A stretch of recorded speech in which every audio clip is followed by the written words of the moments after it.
Hello ladies and gentlemen, Willie here. Let's talk TBC today. Still no doubt a while off, but you do know how much I like to speculate and maybe even be able to anticipate issues which could be resolved pre-launch. We can hope, right?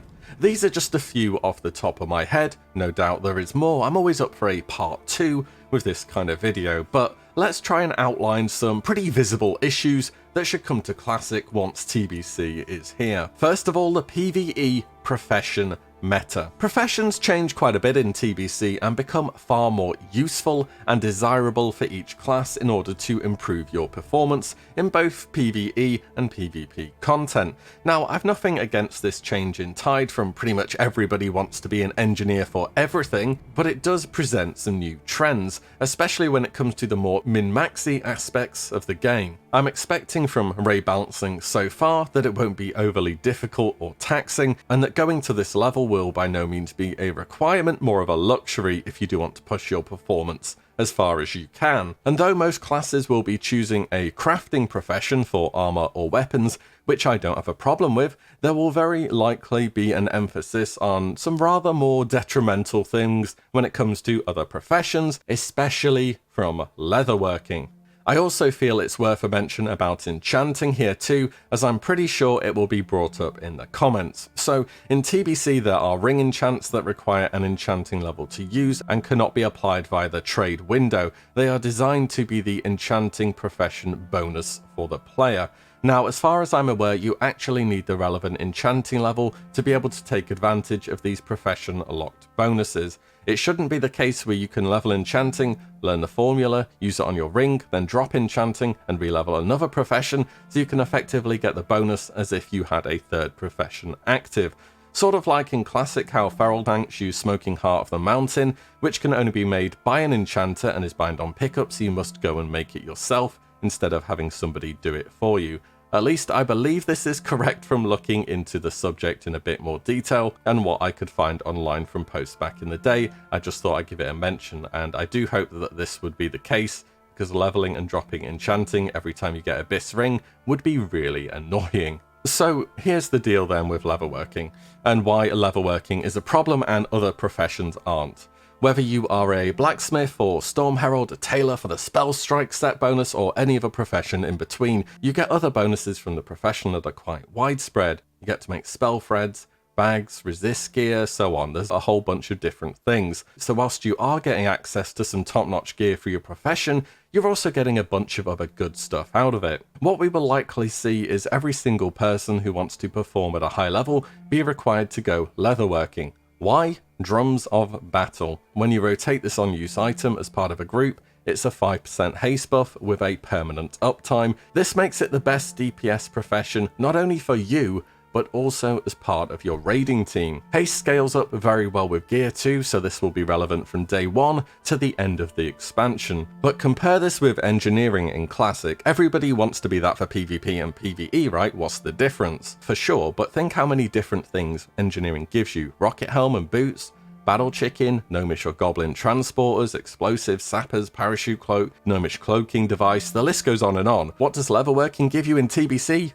Drums. If you want a class that uses the gear it can make, that's pretty much it. One profession slot gone for one item. That's the difference between leatherworking and every other profession. Drums are going to be seen in TBC as world buffs are seen now, I guarantee it. Unnecessary, yet required. And despite them being a team player item for your raid, it's clear they are overtuned if you have people like warlocks, paladins, or warriors getting 350 leatherworking to keep the drums going.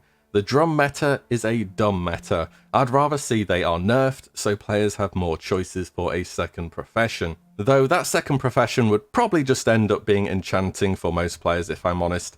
At least you don't feel as though you are letting your raid team down as you would have if you didn't turn up with a set of drums. Next up, let's talk about orange items. There's 2 of them in TBC, well 3 I guess if you want to count each glaive separately. The Legendaries. These are the Warglaives of Azeroth and Thoradal, the Star's Fury. Both are pretty amazing. Glaive Rogues become very competitive by the latter period of the expansion, as do Warriors as Armor Pen becomes more and more available. As for Thoridal, my understanding from what I've seen of it so far is that whilst it's good, it does lose out a bit because you can't equip ammo, as the bow is its own source of ammo. Glaives, though, are a clear shot ahead of anything else going. And the way you get Legendaries also changes in TBC too. Well, sort of, anyways. In Classic, it's all about the crafting part of it. Bosses drop materials, and then you put them together with other bits and pieces and profession items, and you have your Legendary. In TBC, it drops, and then you get it. That's it. Let me ask you this, how many Thunder Furies did you see on your last trip through Stormwind or Orgrimmar? At least one of them, right? They are everywhere. People have had a whole lot of time to farm Molten Core for bindings, though, at this point. That's also very true. The thing is, though, when it comes to Thunder Fury, for example, you get lucky twice, and then there is the massive gold cost of some 100 Arcanite bars and some other bits ahead of you, and then you finally get your reward. That's not easy, especially if it's not funded via a guild. How many people do you think have one binding sitting there in the bank for months and months, or have passed it to somebody else because the guild has said they aren't going to fund any more Thunder Furies? Getting that second binding could be forcing yourself into a very long period of grinding gold to finally assemble the weapon, and that does give it that extra layer of rarity and prestige. With glaives, you just get them. That's it. Mr. Illidan decides, hey, it's your lucky day, get lucky twice, and you have a set of warglaives there, don't you? And well, if the amount of Thunder Fury walking about now after a year, which has a higher barrier to access in my opinion, how many sets of glaives will there be? And yes, I'd say Thunder Fury has a higher barrier to entry. Even though Gar and Geddon are no match for a full Black Temple Clayer, 100 Arcanite bars are no joke, so I think there's going to be many proud glaive owners. So what? What's the problem?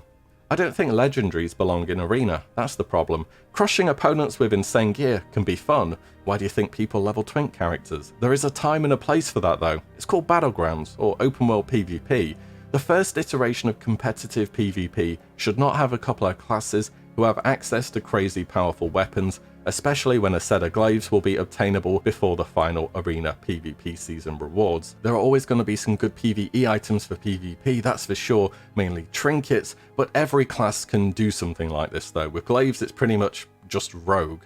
I think Legendaries overstep the boundary for arenas, and they should be kept out of it. Moving on, let's talk servers, PvE servers. There isn't going to be enough of them. I can all but guarantee every single PvE server will become extremely overcrowded, if not before launch, then a few months afterwards. So including the RP servers, Europe across all languages has 8 PvE servers total, compared to 28 PvP or RP PvP servers. NA and OS have 11 PvE or RP servers and 30 PvP or RP servers. In EU, we have 3 English-speaking PvE servers, and they are all already high population. This is a disaster waiting to happen. A word of warning, if you are currently on a PvP server and you're not too hot on PvP, you know, you find it okay, but you're more there for other reasons, now's the time to reconsider. You better be into PvP for TBC. If you just roll PvP because you roll PvP in vanilla,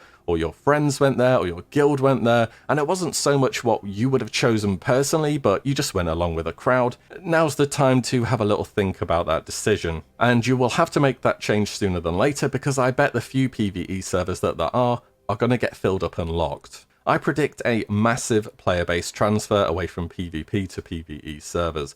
World PvP will be absolutely relentless in TBC. There are many reasons to be out in the open world. The world is smaller, endgame gathering resources are in every single zone, there are more open world PvP objectives, heroic dungeons, or raids feature in every single zone to varying degrees, contesting summoning stones, farming spots, daily quest hubs, and then there is resilience, actual PvP gear that isn't just a massive pile of stamina like we have in Classic. Players with resilience will take less damage from critical strikes, and you'll have less chance to crit them as well, so your main will need to PvP to get this gear too, to have a real chance versus other geared players in the open world. Your PvE gear will push huge damage, but give a PvP geared player any tiny advantage over you and they're gonna absolutely crush you. And we all know how much of a struggle it is to get people off overcrowded realms already. There will either need to be more PvE realms added in TBC, or we can look at this issue another way.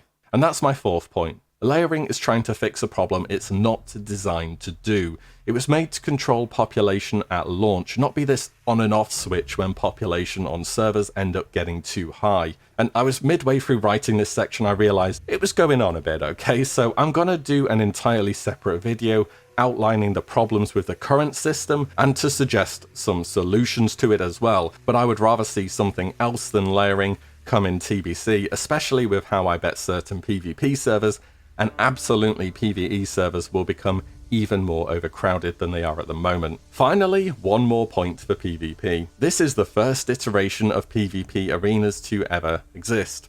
And you can bet 100% people know exactly how to abuse this system to their advantage.